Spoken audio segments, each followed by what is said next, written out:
नमस्कार दोस्तों, कैसे हैं दोस्तों। तैयारी कंटिन्यू रखिए, जोर लगाइए, बहुत मेहनत कीजिए, क्योंकि एग्जाम कभी भी हो सकता है। ठीक है, तो आज से मैं स्टार्ट करूंगा हिंदी साहित्य का इतिहास। बहुत सारे लोग कमेंट कर रहे थे सर हिंदी साहित्य का इतिहास चालू करिए।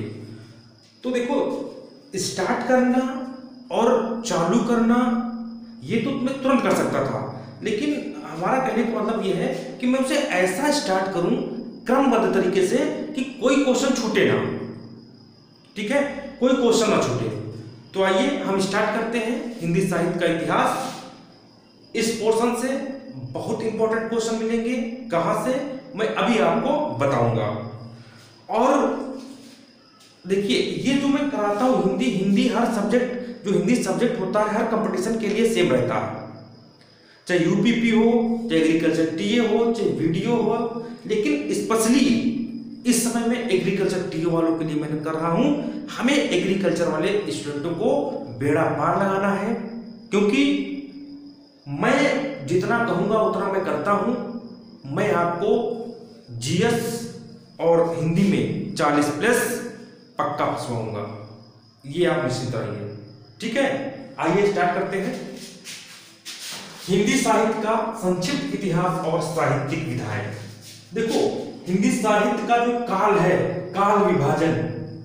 ठीक, ये देखो इसका काल विभाजन क्या है। ठीक है, काल विभाजन प्लस जैसे आदिकाल। अभी सुपर टेट का एग्जाम हुआ था, उसमें पूछा गया था कि आदिकाल को बीजपन काल किसने कहा। आदिकाल को बीजपन काल किसने कहा, बीजोपन काल किसने कहा, तो महावीर प्रसाद द्विवेदी ने कहा। तो क्वेश्चन एग्जाम में कहां से आ जाए कुछ पता नहीं है। ठीक है, तो देखिए, काल विभाजन आचार्य रामचंद्र शुक्ल के अनुसार वीरगाथा काल का विभाजन 1050 से 1375, भक्ति काल 1375 से 1700, रीतिकाल 1700 से 1900 और गद्य काल 1900 से 1984। अब देखो, शुक्ल जी ने इसको संशोधित किया है, फिर से बनाया है। आदिकाल को 1000 से 1350, आदिकाल को वीरगाथा काल के नाम से हम जानते हैं। ध्यान रखना, वेरी मोस्ट इंपोर्टेंट। भक्ति काल 1350 से 1650, भक्ति काल को पूर्व मध्यकाल के नाम से जानते हैं। ठीक, रीतकाल को 1650 से 1850, इसे हम रीतकाल के नाम से जानते हैं। ठीक, आधुनिक काल, आधुनिक काल को हम वर्तमान काल के नाम से जानते हैं, जिसका समय है 1850 से अब तक।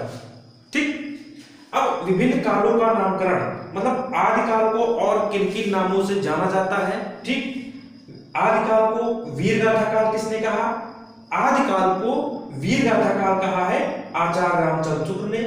आदिकाल को आदिकाल हजारी प्रसाद द्विवेदी ने कहा है। आदिकाल को बीजोपन काल महावीर प्रसाद द्विवेदी ने कहा है। आदिकाल को वीरकाल विश्वनाथ प्रसाद मिश्र ने कहा है। आदिकाल को सिद्ध सामंत युग राहुल सागर ने कहा है। आदिकाल को चारण काल डॉक्टर रामकुमार वर्मा ने कहा है। आदिकाल को आरंभिक काल मिश्र बंधु ने कहा है और आदिकाल को प्रारंभिक काल डॉक्टर गणपत चंद्रगुप्त ने कहा है। ठीक है, इसी तरह भक्ति काल का नाम दिया है आचार्य रामचंद्र शुक्ल ने। रीतिकाल को रीतिकाल नाम दिया है रामचंद्र शुक्ल ने। आचार्य रामचंद्र शुक्ल एक ही है। ठीक है, चाहे आचार्य लगा तो वही सेम रहेगा। अब देखो, रीतिकाल को उत्तर मध्यकाल मिश्र बंधु ने कहा है। अब श्रृंगार काल, मतलब रीतिकाल को श्रृंगार काल जो है विश्वनाथ प्रसाद मिश्र ने कहा है। ठीक, अब आधुनिक काल को गद्य काल रामचंद्र शुक्ल ने कहा है और आधुनिक काल को वर्तमान काल मिश्र बंधु ने कहा है। ठीक, अब देखो, यहाँ ये पोर्शन बहुत इंपॉर्टेंट है, यहां से एक क्वेश्चन आने की बहुत ही उम्मीद है, इसको जरूर देखना। देखो, भारतीय युग की प्रथम विधा, मतलब भारतीय युग जब प्रारंभ हुआ तो भारतीय युग की प्रथम कहानी कौन थी, प्रथम उपन्यास कौन था भारतीय युग का प्रथम उपन्यास, प्रथम कहानी, प्रथम नाटक। इसी तरह द्विवेदी युग का प्रथम कहानीकार, प्रथम नाटक, प्रथम निबंधकार, ये प्रथम पूछ लिया जाता है। प्रथम और द्वितीय, ये जरूर ध्यान रखने वाली बातें हैं। ठीक, कैसे, जैसे हमने कहा भारतीय युग की प्रथम विधाएं, ठीक, विधा कौन कौन सी है? भारतीय युग में जो प्रथम निबंधकार थे, भारतीय युग में, ये भारतीय युग की बात कर रहे हैं, भारतीय युग में जो प्रथम निबंधकार थे और जिनका निबंध था, देखो भारतीय युग में प्रथम निबंधकार थे प्रतापनारायण मिश्र और निबंध कौन था? धोखा। भारतीय युग में दूसरे निबंधकार थे बालकृष्ण भट्ट और उनका निबंध था राजा और प्रजा। ओके, उपन्यासकार, भारतीय युग में प्रथम उपन्यासकार लाला श्रीनिवास दास, परीक्षा गुरु, बहुत मोस्ट इंपोर्टेंट है, ध्यान रखना। भारतीय युग में प्रथम उपन्यासकार थे लाला श्रीनिवास दास, जिनका उपन्यास था परीक्षा गुरु। बालकृष्ण भट्ट दूसरे उपन्यासकार थे, नूतन ब्रह्मचारी था इनका उपन्यास। भारतीय युग में प्रथम कहानीकार अंबिका दत्त व्यास थे। प्रथम कहानी कौन थी? कथा कुसुमकलिका। कहानीकार दूसरे भारतीय युग में चंडी प्रसाद सिंह थे, हास्य तल इनकी कहानी थी। भारतीय युग में प्रथम नाटककार भारतीय हरिश्चंद्र थे, नील देवी, और दूसरे नाटककार पहले ये थे, दूसरे बालकृष्ण भट्ट, नल दमयंती स्वयंवर। तो प्रथम और दूसरे ध्यान रखना। अब भारतीय युग में प्रमुख पत्रिका कौन सी थी? भारतीय युग की प्रमुख पत्रिका, एक चीज ध्यान रखना, पत्रिका प्लस कहां से संपादित हुई, किस स्थान से संपादित हुई, ठीक, कहां से निकली, ये चीज एग्जाम में पूछ लिया जाता है। कैसे? जैसे भारतीय युग की प्रमुख पत्रिका है कवि वचन सुधा, हिंदी प्रदीप, आनंद कादम्बनी। तो भारतीय युग की जो कवि वचन सुधा पत्रिका है, जिसके संपादक है भारतीय हरिश्चंद्र और काशी से ये प्रकाशित हुई थी। हिंदी प्रदीप के संपादक हैं बालकृष्ण भट्ट, इलाहाबाद से संपादित हुई, जो नया नाम बदलकर प्रयागराज कर दिया गया है। आनंद कादम्बनी के संपादक बद्रीनाथ चौधरी प्रेमधन थे और मिर्जापुर से संपादन किया गया। ये तीनों वेरी मोस्ट इंपोर्टेंट हैं, इंपोर्टेंट, ध्यान रखना, बहुत पूछा जाता है। अब देखो, ये हम भारतीय युग की बात किए थे, विधा में प्रथम और प्रमुख पत्रिका। अब द्विवेदी युग में विधा में प्रथम और द्विवेदी युग की प्रमुख पत्रिका, ठीक। जैसे द्विवेदी युग के प्रथम निबंधकार कौन थे? माधव प्रसाद मिश्र, और निबंध था इनका माधव मिश्र निबंधमाला। और दूसरे निबंधकार थे चंद्रदास शर्मा गुलेरी, इनका निबंध था कछुआ धर्म। द्विवेदी युग के प्रथम उपन्यासकार देवकी नंदन खत्री, चंद्रकांता, भाई चंद्रकांता तो आप लोग जानते होंगे। उपन्यासकार प्रथम थे देवकी नंदन खत्री और दूसरे थे किशोरीलाल गोस्वामी, इनका उपन्यास था तारा। द्विवेदी युग में प्रथम कहानीकार थे राजा राधिका रमण प्रसाद सिंह, कानों में कंगना, इनका कहानी थी ये। दूसरे कहानीकार थे विश्वनाथ शर्मा गुलेरी, रक्षाबंधन, ये इनका दूसरा उपन्यास था, ठीक। नाटककार द्विवेदी युग में जो है प्रथम नाटककार लक्ष्मी प्रसाद, ये उर्वशी, इनकी जो है नाटक थी।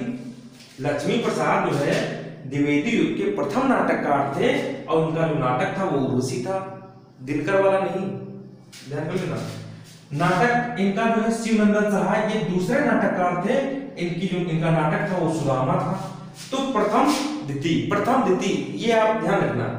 अब द्विवेदी युग की प्रमुख पत्रिकाएं, प्रमुख पत्रिका, संपादक और कहां से इनका संपादन किया गया। सरस्वती, वेरी मोस्ट इंपोर्टेंट, बहुत एग्जाम में पूछा जाता है। ये तीनों तो बहुत आती है, ध्यान रखना प्लीज। सरस्वती महावीर प्रसाद द्विवेदी संपादक है और कहां से होती है? इलाहाबाद से। इंदु अंबिका प्रसाद गुप्त संपादक है, ठीक, संपादक, और काशी से प्रकाशित होती है। मर्यादा केशवकांत मालवीय संपादक है, प्रयाग से जो है ये प्रकाशित होती थी, ठीक। अब नोट, इसमें देख लो तीन चीजें। कवि वचन सुधा का प्रकाशन 1868 में किया गया, हरिश्चंद्र मैगजीन का प्रकाशन 1873 में किया गया, सरस्वती का प्रकाशन 1900 में किया गया, ठीक। ये इतना वेरी मोस्ट इंपोर्टेंट है, ध्यान रखना, आपको याद करना है। इसका दूसरा पार्ट मैं जल्दी ही डालूंगा, परेशान होने की आवश्यकता नहीं है। धीरे धीरे मैं ऐसा कराऊंगा कि क्वेश्चन ना छूटे। अभी मैं जल्दी जल्दी करा दूं, क्वेश्चन छूट जाए उससे मेरा मतलब है कि पढ़ो तो क्वेश्चन इसी से आए। हमारा हर टॉपिक पढ़ाने का लक्ष्य यही होता है कि आप पढ़ो तो उसी से आए। देखो, मैं उम्मीद आप लोगों से यही कर रहा हूं, ठीक है, कि एक ऐसा काम करो ठीक है। जैसे आपके पास कोई बुक है, सपोज लूसेंट की हिंदी है, जो ट्रिक मैं बताता हूँ हिंदी में, जैसे हमने संधि की ट्रिक बताई, तो आप संधि वाले उधर प्रैक्टिस सेट देखो और हल करो। 20 में आप 15 के ऊपर सही करेंगे। आप हल करो ना, जो मैं पढ़ाता हूँ चेक करो, तभी तो पता चलेगा मैं कैसे पढ़ाता हूँ। और दूसरी बात देखो, आपसे मैं एक चीज चाहता हूँ, मैं आपसे मांग रहा हूँ बस एक चीज, कि आप हमारे चैनल को सब्सक्राइब करिए और करवाइए, अपने मित्रों को बताइए, शेयर कीजिए, ठीक है। इसका दूसरा पार्ट मैं जल्दी डालूंगा। और एग्रीकल्चर टीए की प्रिपरेशन बहुत तगड़े से चल रही है, लोग नोट्स बहुत ज़्यादा मात्रा में ले रहे हैं। आप लोग को नोट्स चाहिए, मैं फिर से कह रहा हूँ, बार बताता हूँ, आपके काम का नोट्स है। अगर आपको नोट्स चाहिए एग्रीकल्चर टीए का, तो आप जो है 73 79 82 33 68 पे कॉल करिए, या 76 52 060 485 इस पे कॉल करिए। आपको नोट्स के विषय में जानकारी दे दी जाएगी, बहुत ऑथेंटिक नोट्स है। आप लोग पढ़ते रहिए, हमारी शुभकामनाएं हैं कि आप लोग नौकरी पा जाइए, आप लोग सैलरी पाने लगे, आप लोग घूमने लगे, आप लोग सब ऐश करने लगे। ठीक, धन्यवाद, नमस्कार।